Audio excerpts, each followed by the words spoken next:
Good news. Tapos na ang problema mo kay Eduardo. Natutuwang balita ni Liana sa Supremo. Did they confirm the kill? Tanong ng Supremo sa kanya. Yes. Sagot naman ni Liana. Nang may kumatok sa pintuan ng opisina ng Supremo. Tuloy. Sagot nito at bumukas ang pinto. Paumanhin po, Supremo. May balita po sa TV tungkol sa nangyaring gulo sa Taguig City. Balita ng tauhan nito. Agad niyang binuksan ang TV at napanood nila sa balita ang tungkol sa nangyaring pagsabog kanina sa isa sa condo building sa Taguig. Ayon sa witness, may narinig silang putok ng baril sa 4th floor kasunod ang isang malaking pagsabog dahilan kaya nawasak ang kanang bahagi ng gusali. Balita ng reporter. Tumingin ang Supremo kay Liana at nakita ng babae ang tuwa sa mukha niya kaya napangiti na rin siya. Muli silang tumingin sa TV. Balita ng mga pulis, may mga bangkay silang nakita sa loob ng condo unit at ina-identify pa nila ang mga ito. Kung natatandaan nyo, 21 taon na ang lumipas na may nangyaring patayan din dito. Dito mismo sa gusaling ito na ikinasawi ni Rose Dominguez sa kamay ng kapatid niyang si Karen. 5 taon noon nung dito rin nagtago si Aldwin kung saan nagkaroon din ng barilan dito sa gusaling ito. Balita ng reporter. Magaling. Saan ng Supremo? Pero umaasa akong hindi sana umabot sa ganitong pangyayari. Dugtong niya. Patawad, Supremo, pero nagbago po ang operasyon nung nagkaroon ng hindi inaasahang pangyayari. Sagot ni Liana. It's alright. Proceed to phase 2. Utos ng Supremo sa kanya. As you wish, sir. Sagot nito. At kinuha niya ang phone niya at may tinawagan ito. Proceed to phase 2. Saad niya sa linya nung sumagot ang tinawagan niya. Acknowledge. Sagot ni Tres. At ibinabala ni Liana ang call. Phase 2 is proceeding now, Supremo. Balita ni Liana na napasandal naman sa upuan niya ang Supremo at ngumiti siya. Phase 2. Balita ni Tres sa dalawa. Acknowledge. Sagot naman ng dalawa at tinandanan ni Uno ang armas niya at binuksan ng kaunti ang bintana. Samantala, kinuha na rin ni Tres ang mapa sa lugar at tinuro niya kay Cinco kung saan liliko. Pumasok sila sa isang parking lot at umakyat sila papunta sa 3rd floor. Hininto ni Cinco ang kotse malapit lang sa gilid ng parking lot at ibinaba ni Uno ang bintana. Pati na rin si Tres. At pareho silang tumingin sa labas. Kinuha ni Tres ang binocular niya at may hinanap ito. Makalipas ang ilang minuto. Target spotted. 10 o'clock. Distance 183 meters. Saad niya kay Uno. Target confirm. Sagot naman niya kay Tres. Wind speed 12 km per hour. Gunner, your target is sitting in the middle in the backseat of the car. Balita ni Tres kay Uno. Acknowledge. Sagot naman nito at inadjust niya ang sight niya. Sir, huli na tayo. Balita ng tauhan ni Mariano. Naunahan tayo ng Supremo. Saad ni Mariano. Anong gagawin natin, sir? Tanong ng tauhan niyang nakaupo sa harapan. Wala nang silbi ang pagpunta natin dito. Tara, umalis na lang. Nagulat na lang ang kanyang mga tauhan nang biglang tumunog ang windshield at naging bayolente sa likuran si Mariano. Sir! Sigaw ng dalawang tauhan niya nung tinamaan ng bala sa dibdib si Mariano at napahiga ito sa upuan niya. Napatingin ang dalawa sa harapan at nagulat na lang nakaupo sa passenger seat nung sumabog ang noo ng driver at aktong bubuksan na sana niya ang pinto nang mapatigal na lang siya nang tinamaan siya ng bala sa dibdib kasunod ng ulo niya. Sa parking lot, bullseye. Saad ni Tres. Saad lang ni Uno. Sabay lagay niya ng sniper rifle sa sahig at sinara nila ni Tres ang bintana nila. Kinuha ni Cinco ang phone niya at tinawagan niya si Liana. Phase 2 is complete. Saad nito agad nung sumagot si Liana. Good work, my children. Saad ni Liana sa kanila. Proceed to phase 3. Roger that. Sagot ni Cinco at ibinaba niya na ang tawag at pinaandar na ang sasakyan. Phase 3 ha? Finally. Saad ni Uno. I know, maganda kayo. Sagot naman ni Cinco sa kanila at umalis na sila sa parking lot. Tres, tawag ni Cinco. I know, lumiko ka sa susunod na kanto. Pagkatapos diretso ka sa marina. Saad ni Tres sa kanya. Pagkalipas ng kalahating oras, narating na nila ang marina at pinarada na ni Cinco ang kotse at binuksan ang trunk. Kinuha nilang isang bag sa likod at isang maliit ng bag bago ito sinara. Lot 3, saad ni Tres. At pagdating nila doon, may maliit na yate na nakaparada doon. At si Uno na ang nagtanggal sa tali at umalis na sila. I-check niyo ang mga gamit sa loob. Utos ni Cinco nung palabas na sila ng marina. Si Uno ang weapon expert sa kanila, kaya siya na mismong nag-check ng mga gamit nila. Habang dinala naman ni Tres ang laptop kay Cinco, na siya ang nagbaneho ng yate. Binigay ni Tres ang location ng barkong tinatrack nila at in-encode ni Tres ito sa GPS nila. Good, saad ni Cinco at tumingin siya sa labas. May oras pa tayo para makahanda, saad niya kay Tres. It's ready, saad ni Uno sa kanila. Akala ko ba uuwi tayo? Bakit nandito tayo?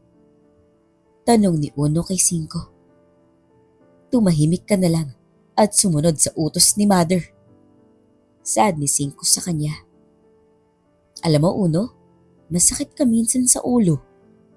Saad ni Tres sa kanya. Nakakamao na ang kamay ni Uno nang biglang tumunog ang phone ni Cinco. Yes, Mother. Sagot niya. Yes po, on the way na kami sa coordinates na binigay ng text sa amin. Sagot nito. Umalis na lang si Uno at bumaba na sa ilalim ng barko at kinuha ang mga armas at nilagyan niya ang mga ito ng magazines. Bumaba ako sa basement at kumatok sa pinto. Tuloy, narinig kong saan niya kaya binuksan ko ang pinto at nakita ko siyang nakaupo sa silya malapit lang sa kama. Hindi siya masyadong makatingin sa akin. Pwede pumasok? Tanong ko na tumango lang siya. Pumasok ako at iniwan kong bukas ang pinto. Umupo ako sa kama at pareho lang kaming tahimik. Nakatingin ako sa pader. At nung narinig kong nag-ingay ang silya nung gumalaw siya, napalingon ako sa kanya. At saktong nagkatinginan kaming dalawa. Nagkahiyaan at umiwas kami ng tingin. Ha? Natawa ko. Anong nakakatawa? Agad niyang saad na napatingin ako sa kanya.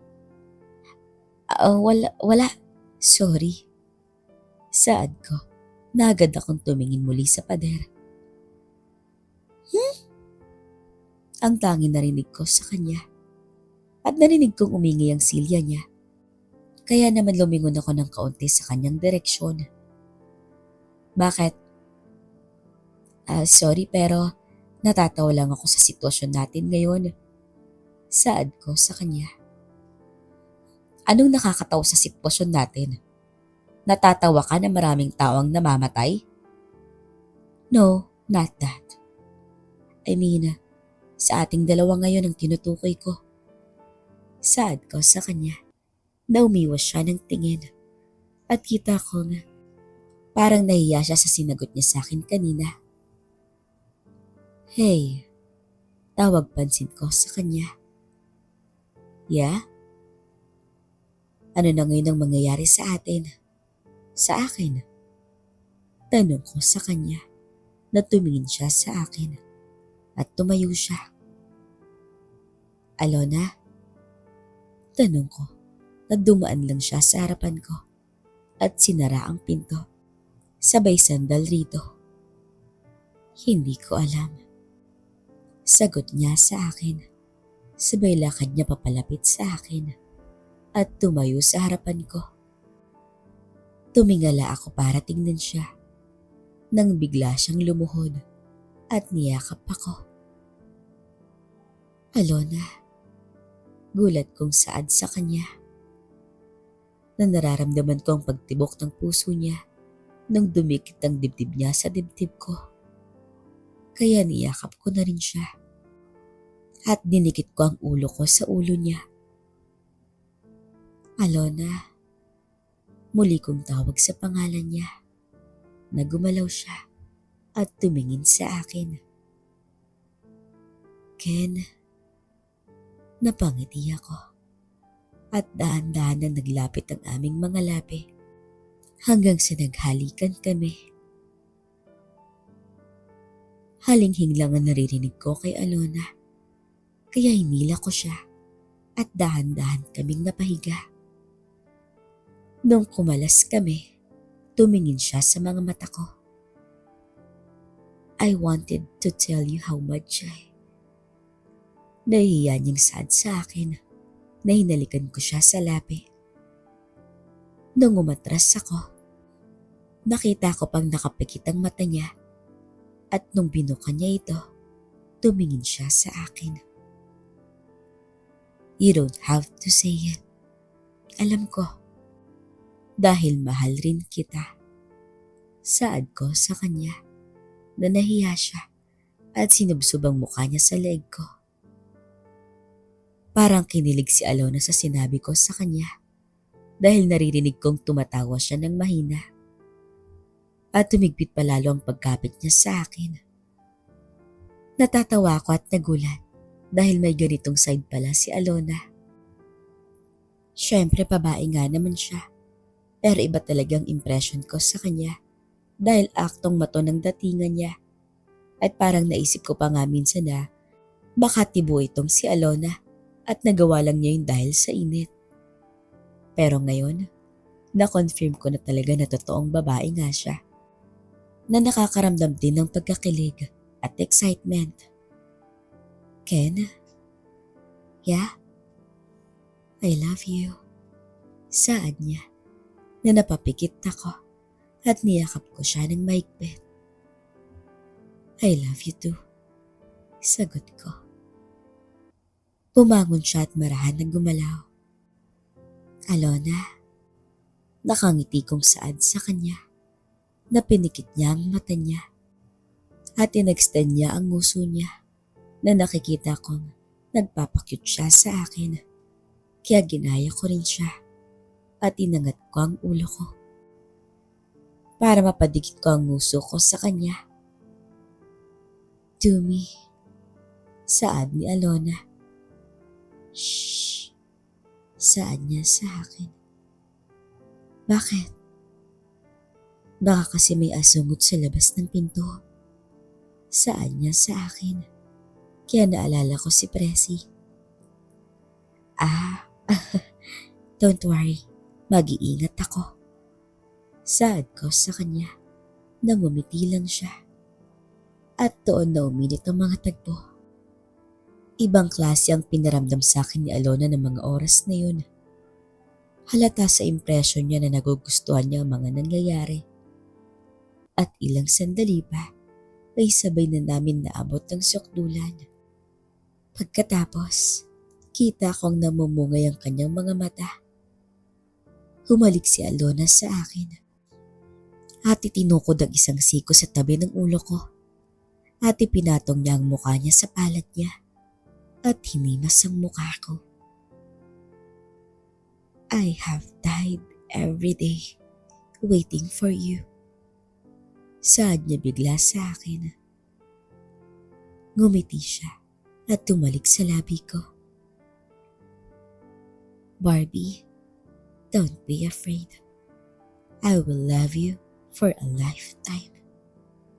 Dugtong pa niya na napangiti na lang ako. Dahil naalala ko bigla, nakanta pala tong sinasabi niya sa akin. Alona, sad ko.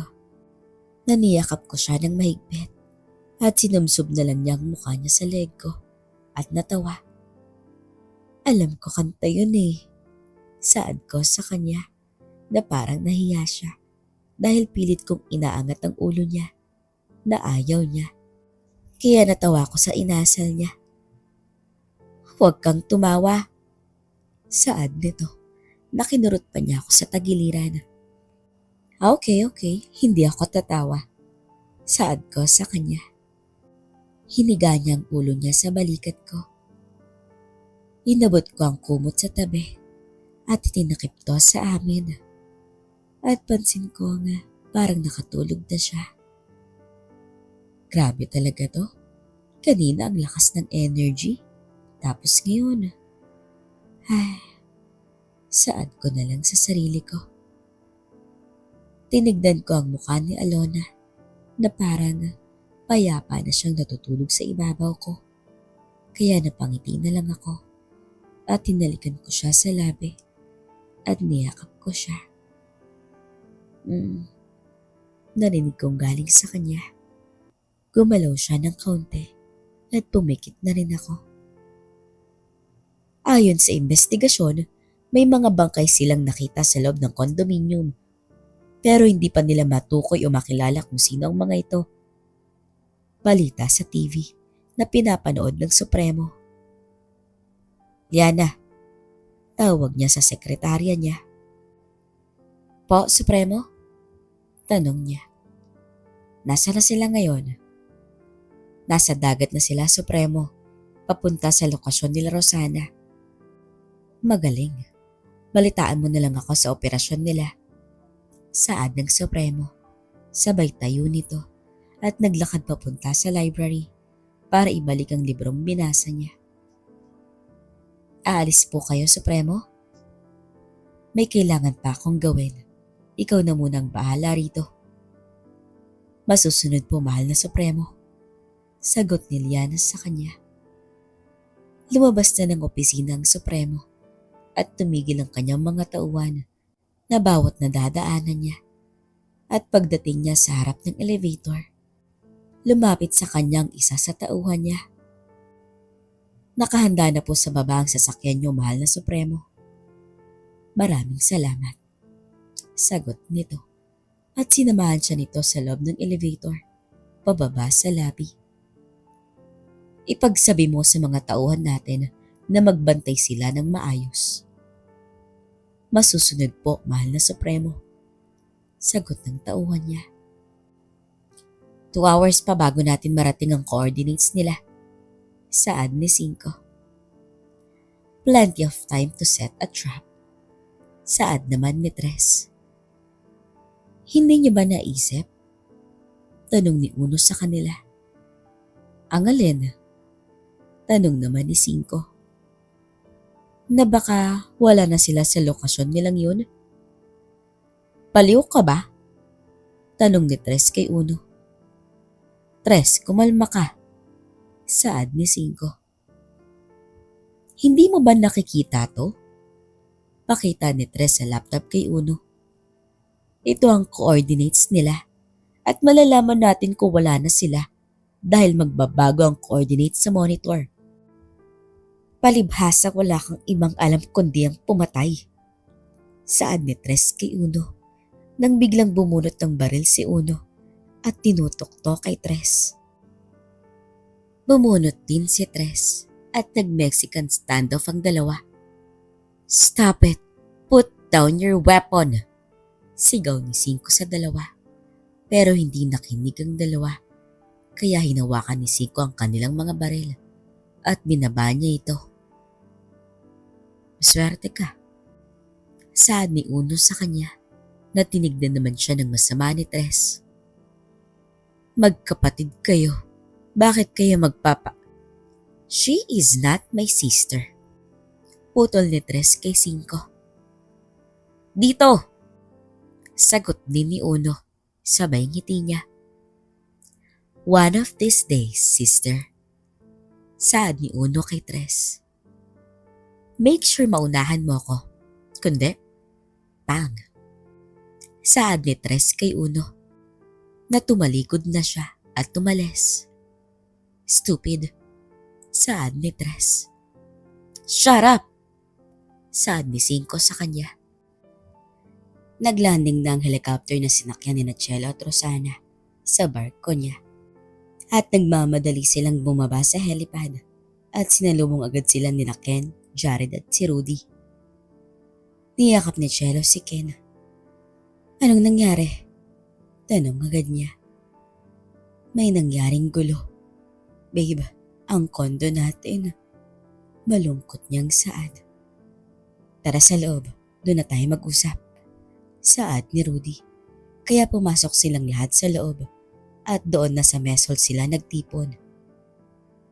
Ano? Gulat nilang tanong sa dalawa. So ibig sabihin nito, boss? Tanong ni Dino. Oo, na-compromise si Wilfredo. At hindi ko na alam kung sino sa kaalyado natin ang kakampi pa natin. Sagot niya kay Dino. We need to leave. Saad ni Cello sa kanila. Tama siya. Sagot ni Rosana. Kailangan nating umalis sa barkong ito.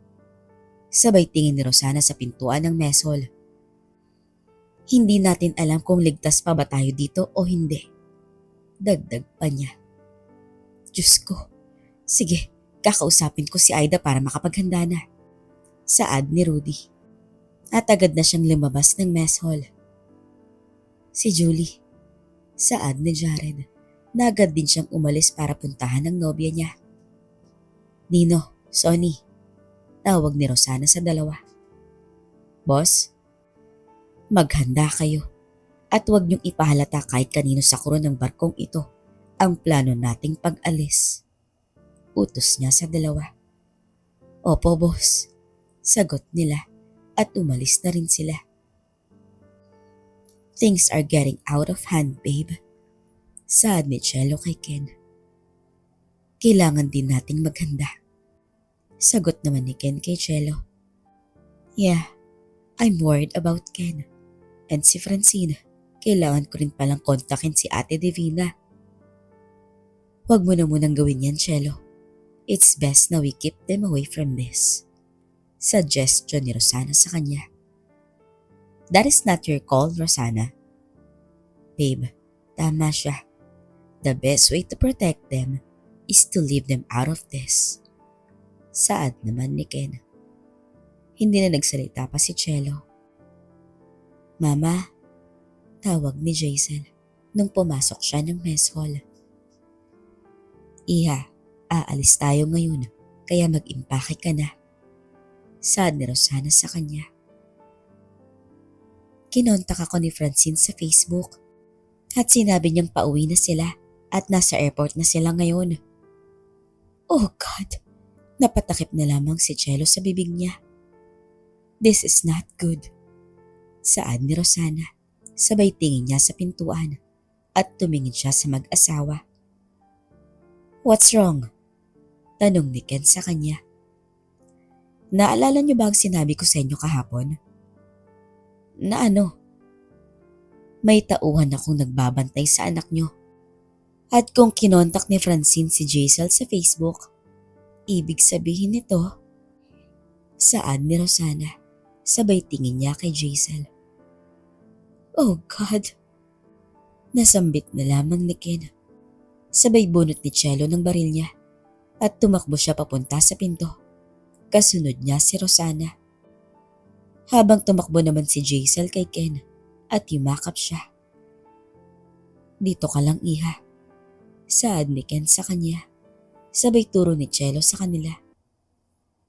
"Don't move," saad ni Chelo sa kanila at tumahimik silang apat.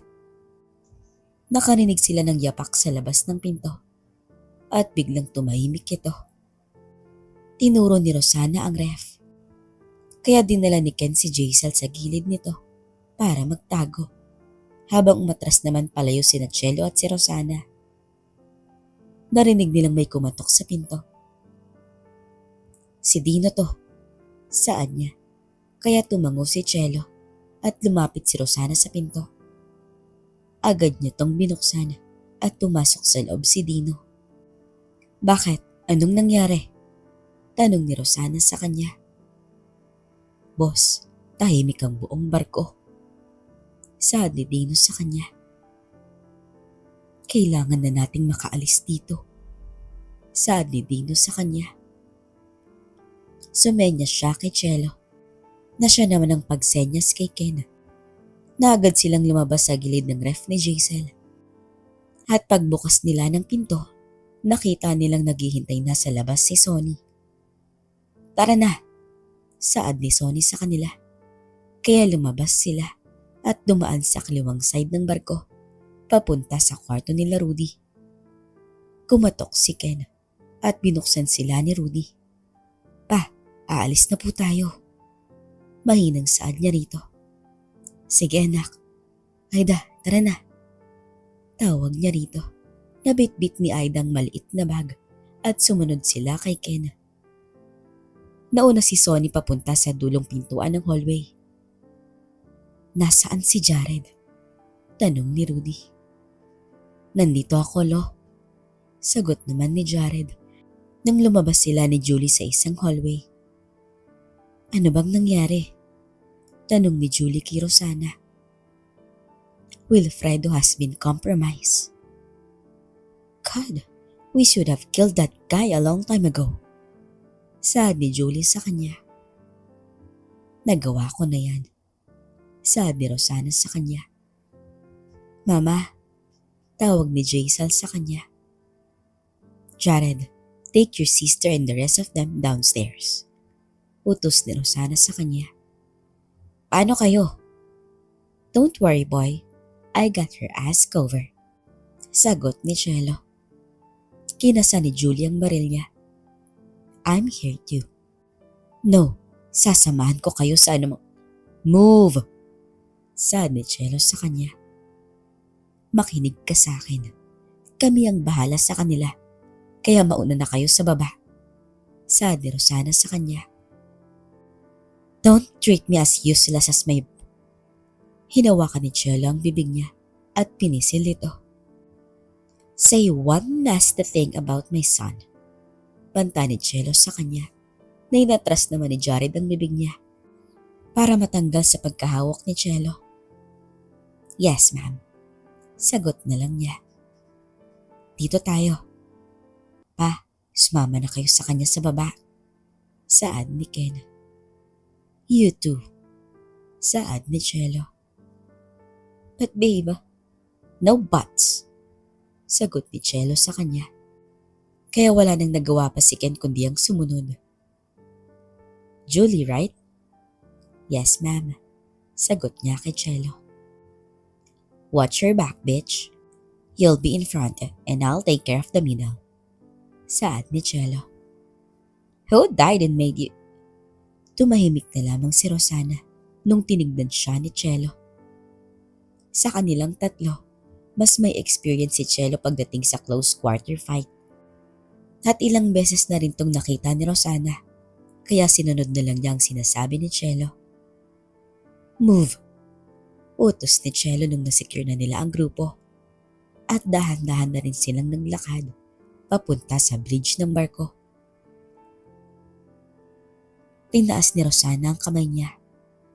Huminto silang apat, malapit lang sa hagdanan, at sumilip si Chelo. "Looks clear," saad niya, at dahan-dahan na silang umakyat sa itaas. Huminto sila nung malapit na sila sa pintuan. I don't like this. Saad ni Julie na nasa baba nilang dalawa ni Rosana. Julie, position yourself in the bottom of the stairs. Utos ni Cello. Roger. Sagot niya at bumaba na siya. Rosana.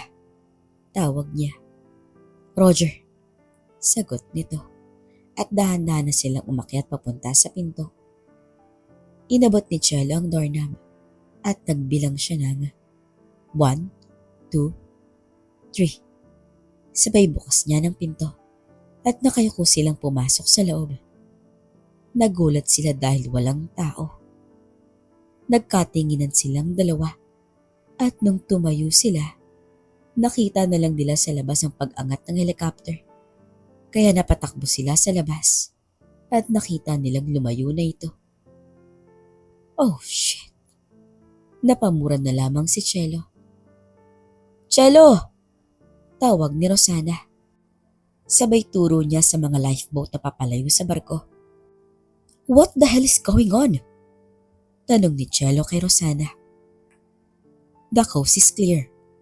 Balita ni Julie sa kanila nang lumabas siya sa bridge. The coast is clear, alright? Saad ni Cello. Nung nakita nilang malayo na ang helicopter at mga lifeboat sa barko.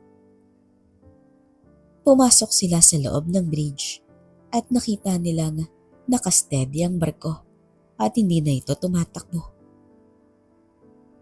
What's going on?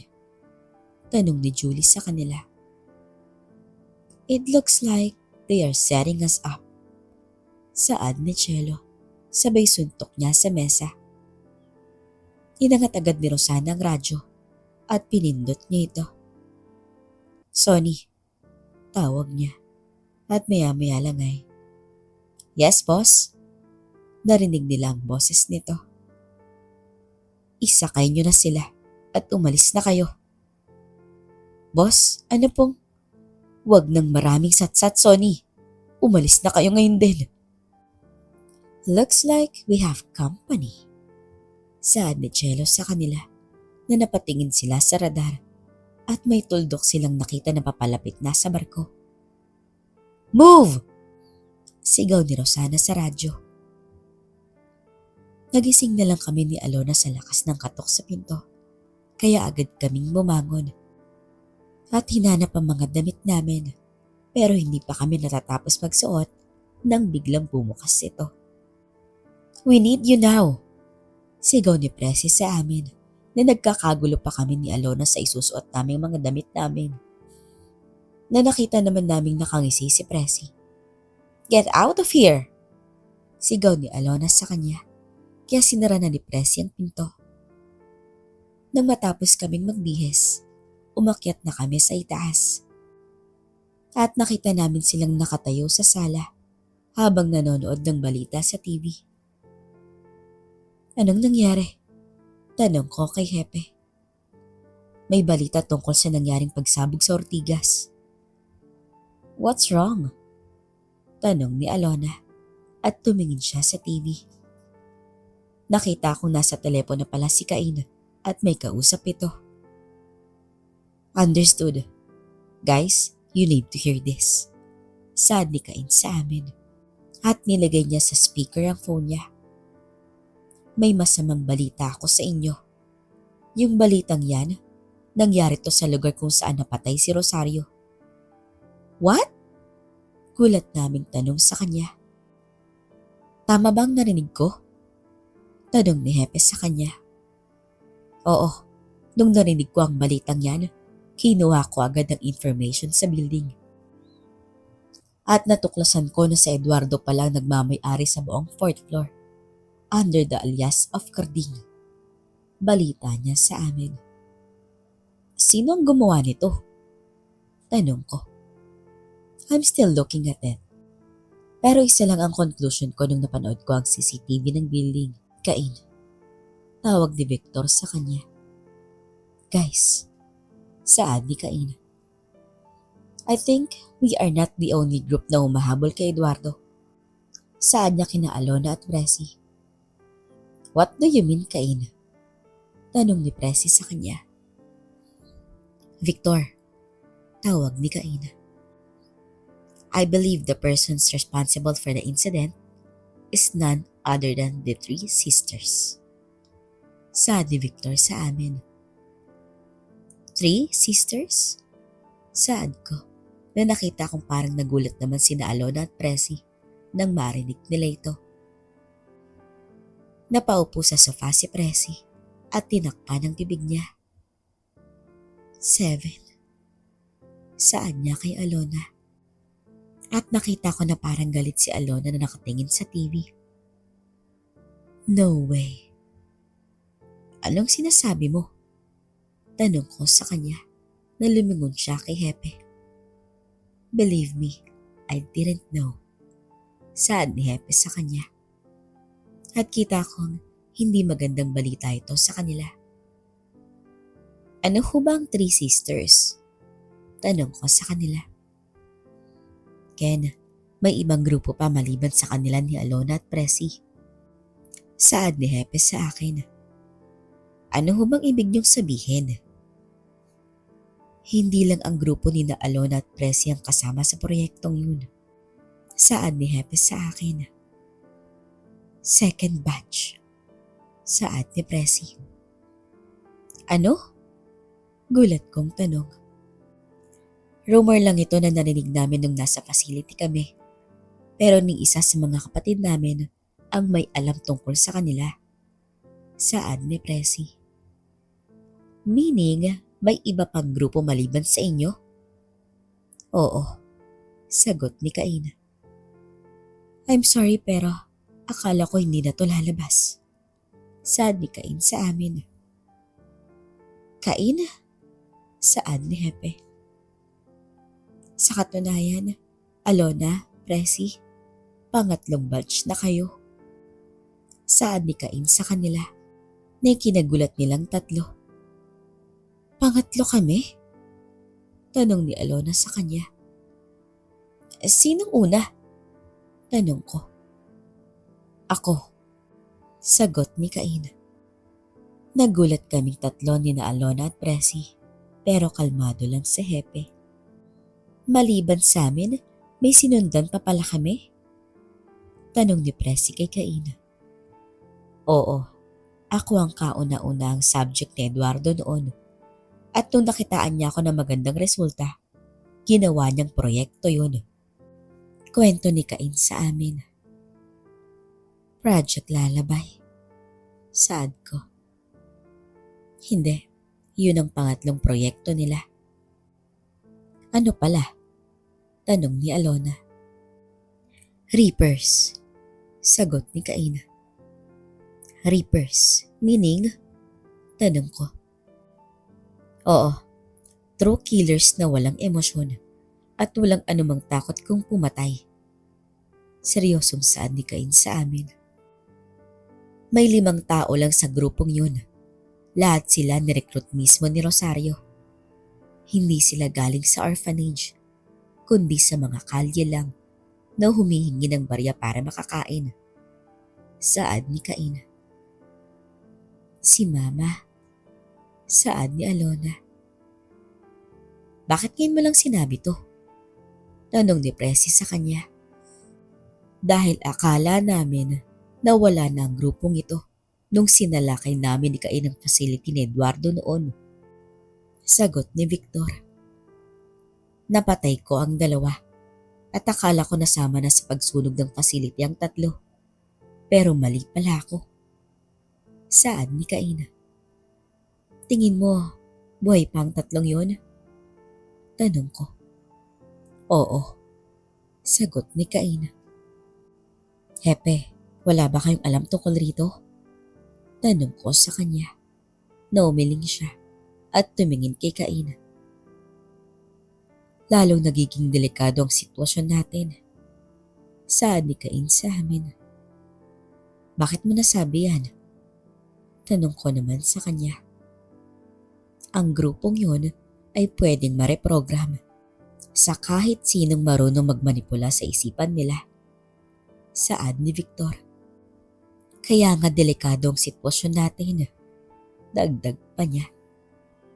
So ibig niyong sabihin, buhay ang tatlong yon at sila ang gumawa nito? Turo ko sa balita sa TV na tumango naman si Cain. Pero paano kayo nakakasiguro? Tanong ko sa kanya. Victor, saad ni Cain. File sent. Saad ni Victor at binuksan to ni Cain. Pinakita niya sa amin ang pinadala ni Victor sa kanya. Napanganga na lamang si Alona nang makita niya ang litrato. Oh shucks, saad ni Presi. I remember her, saad niya kay Alona. I know, sagot naman nito. What do you guys mean? Tanong ko sa kanila. That's Felicia, saad ni Presi. Felicia? Tanong ko. Siya yung kasama namin sa orphanage noon, saad ni Presi sa akin. Pero paano niyo nasabi na siya yan? Hindi ba mga bata pa kayo noon? There is no mistaken. It's Felicia, sagot ni Presi. Alona? Tanong na tutok siya sa litratong pinadala ni Victor. Fucking bitch, saad bigla ni Alona. The Great Bully, saad ni Presi. I believe her codename now is, saad ni Cain. Samantala sa yate, maghanda na kayo. Malapit na tayo sa coordinates na binigay ng text sa atin, saad ni 5 sa 2. Alright, let's lay out the plan. Hoy Uno, nakikinig ka ba? Tawag pansin ni Tres sa kanya. I'm listening. Speak up, saad ni Uno sa kanya habang pinupunasan niya ang armas niya. Stupid bitch, don't act all high and mighty on us, saad ni Tres sa kanya.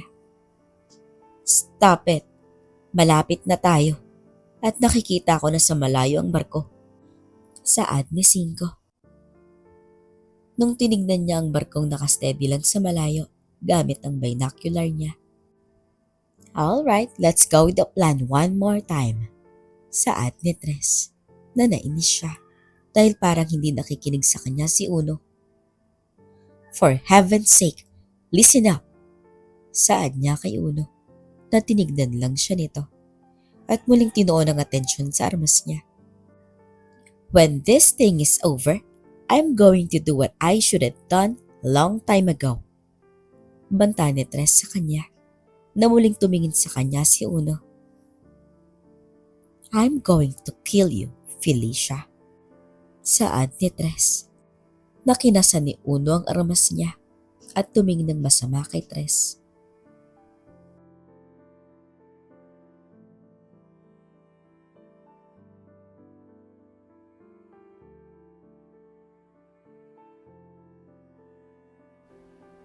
Hello mga loves ko, may hihingin lang ako na favor sa inyo. Paki-subscribe naman ang backup channel natin na Miss Amorosa. May bago po tayong stories dito. At sa mga gusto naman pong mapakinggan ulit si Aling Saida at ang mga bagong stories, andito na po kay Madam Midnight Files. Huwag niyo rin pong kalilimutan mag-subscribe. Thank you mga loves. Love you all. Bye!